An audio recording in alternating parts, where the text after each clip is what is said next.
Prices are still too damn high, but pushing real rates this far above neutral is playing with fire. The last time the Fed tried that in 2018, markets buckled until Powell pivoted. And today's economy is even more sensitive. If policymakers want lower inflation without burning the house down, they need to ease off the brake before the canaries stop singing.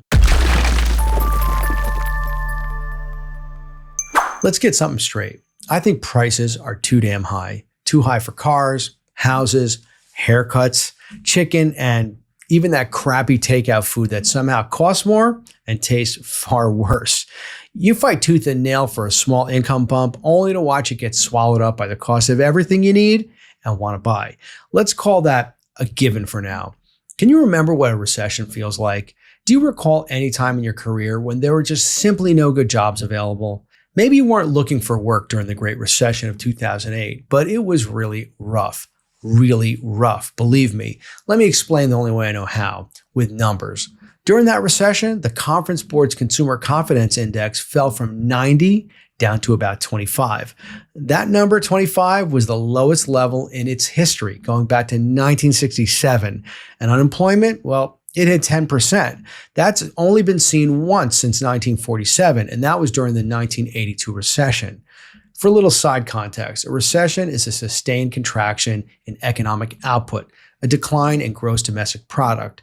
During 2008, GDP fell as much as 4%, the biggest drop since 1948. So yes, the Great Recession, it earned its name. Let me take a sidestep and remind you that if you like this content, please click like and subscribe. Now let's time machine back to the years just before that crash. There was a housing bubble forming and inflation was climbing. CPI moved from 1.6% in 2002 to 3.3% in 2004. The Fed, ever vigilant, was trying to cool things down.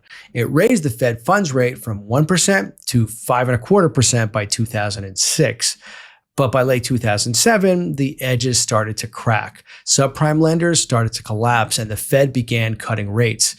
Too late. The global financial system had imploded and the Great Recession had arrived. The Fed's response was to add a new chapter to its playbook, ZIRP, or zero interest rate policy. And when that wasn't enough, in comes quantitative easing, or QE, money pouring into the system to pry the ship off the shoal. To be clear, the Fed didn't cause the Great Recession. The global financial crisis did. But before that crisis, the Fed spent years riding the economic brakes. And after it, the Fed kept its foot off those brakes longer than ever before. It stayed off until 2018 when it started pressing again. The result? A near recession and a market rout. The Fed pivoted in 2019, easing back just in time. Then came COVID, a non-financial exogenous shock that forced the Fed to return to those ZIRP and QE chapters. By 2023, the Fed swung hard in the other direction. Rates rose fast to fight runaway inflation. Though it's cut since, its foot is still firmly on the brake, and based on recent comments, it doesn't plan to lift it anytime soon, certainly not in December. So let's define what those brakes mean. It starts with an obscure variable called R star, the neutral real interest rate. That's the inflation-adjusted policy rate that keeps the economy in balance, neither stimulating nor slowing it. Think of it as the economy's resting heartbeat. When it's above R star, policy is tight and raises recession risk. R star isn't something you can see, it's an estimate. It's based on long-term growth, demographics, productivity, savings, and inflation dynamics. Most research agrees that since the financial crisis, R star has fallen, so the economy today can't tolerate as high a nominal rate as it could decades ago. Check out this chart of the Fed funds rate since 1971. The white line is the Fed funds rate. The red dashed line is a rough estimate of R star. It moves a bit, but you'll notice something. Before the financial crisis, Fed funds was almost always above that line, and we had 5 recessions. The Fed's fund rate tended to climb sharply just before each one. That tells you something simple. Monetary policy drove many of those downturns. Why exclude the last 2 recessions from that pattern? Well, because they were caused by non-natural events, a financial collapse and a pandemic, completely different animals. If you study that chart closely, one moment stands out, 2018. That's when Fed funds rose above that rough nominal R star. Growth was steady, unemployment was low, and inflation was hardly an emergency, but the Fed wanted to normalize policy after years of zero rates and bond buying. It kept hiking even as the global economy began to slow. Markets cracked, credit spreads widened, purchasing managers' indexes drooped, and the yield curve flattened. Powell finally pivoted in late 2018, cutting rates 3 times in 2019. It was a narrow escape, and the economy didn't avoid a recession because it was so strong. It avoided recession because the Fed backed off just in time. Fast forward to today, and the setup is more precarious. We're not just touching our star, we're above it. The real Fed funds rate sits above 2%, the highest in 20 years.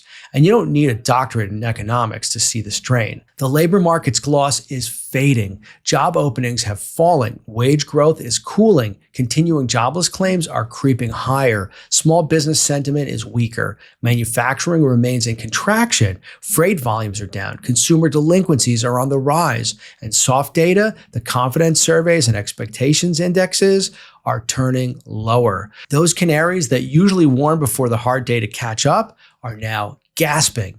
None of this guarantees a recession, but it shows how thin the margin is for error. The modern economy can't handle prolonged periods of deeply restrictive real rates. This isn't the 1980s when America had manufacturing muscle, high savings, and a younger population. Today we've got older demographics, higher debt loads, digital labor, and thinner household buffers. Policy bites far harder and faster. I'm not ignoring the Fed's mandate. Inflation is still sticky, prices still suffocate households, and the Fed doesn't want a repeat of the mistake of calling it transitory. The hawkish instinct makes sense on paper, but history is brutal about this point. The Fed has only ever truly defeated inflation by pushing demand low enough to trigger a recession.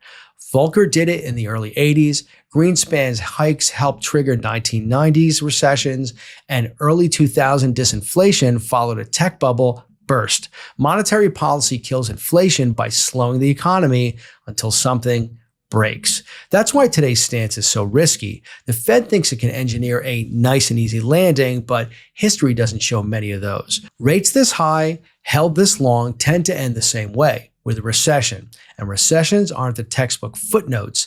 They're layoffs, missed paychecks, closing businesses, evaporating savings, and lost confidence. They're exactly the moments we lived through in 2008. The danger now is the Fed's confidence in its own control. Policymakers are looking at backward-looking data and convincing themselves that the economy can handle higher real rates indefinitely. But slowdowns always look mild before they turn ugly. In 2000 through 2007 and 2018, the data looked fine until it really wasn't. The Fed has a habit of reacting after the turn, not before. That's why the current policy path feels like playing with fire. The economy is showing clear signs of fatigue. Real rates are deeply restrictive by any reasonable estimate of R star.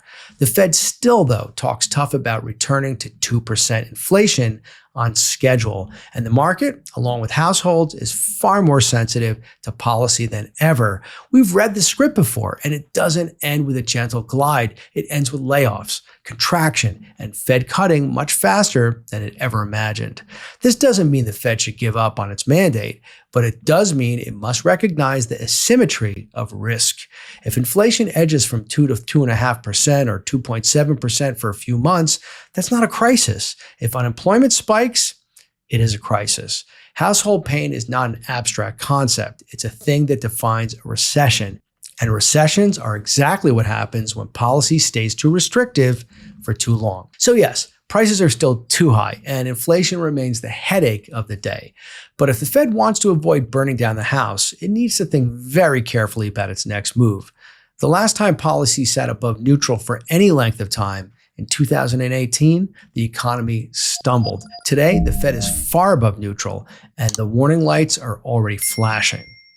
So your truth bomb for today is this: the Fed doesn't have to burn down the house to put out the fire.